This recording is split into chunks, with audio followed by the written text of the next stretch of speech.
Born in East Harlem in 1930, for Donald McKayle, social dance was a significant part of his upbringing as a first-generation Jamaican American.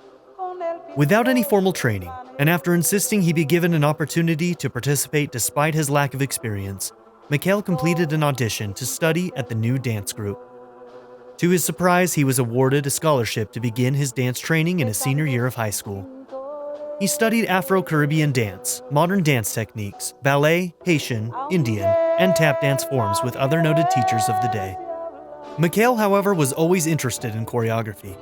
In 1951, he created Games, a modern dance classic, which is among over 90 dances he created for companies worldwide, including Alvin Ailey American Dance Theater and Cleo Parker Robinson Dance Ensemble, to name a few. He explains his work is about the diversity of humanity and its inner feeling and beauty. Dance historian Joseph Nash was quoted saying, "Donnie made you feel its reality. He's a master of theater." Songs of the Disinherited, a work from 1972, has been restaged for the University of Utah School of Dance by graduate student Irishia Hubbard, a former member of McKayle's Etude Ensemble. As described by Donald McKayle, Songs of the Disinherited presents aspects of the Black diaspora in the New World. Celebrate with us one of America's irreplaceable dance treasures, as Donald McKayle was one of the first Black men to break the racial barriers in American dance.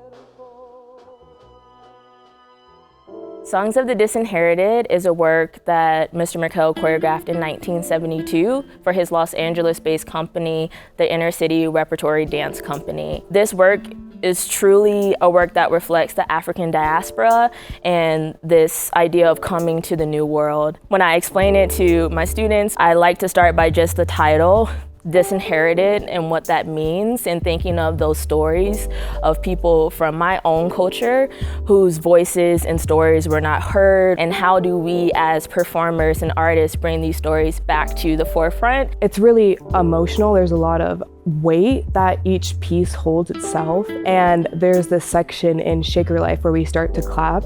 And it just honestly made me really emotional because it just reminded me of my family and my grandpa and the church that I grew up in. So I was really overwhelmed and emotional, and just kind of realizing the weight and kind of just this story that now I get to tell of my ancestors. So the rehearsal process has been super inspiring and it's been a really awesome opportunity to learn more about Donald McKayle and his work, and also how he worked with all kinds of people. The movement is super strong. It's incredibly physically demanding, but as difficult as it's been, I do think this is probably going to be the most rewarding process I've ever been in.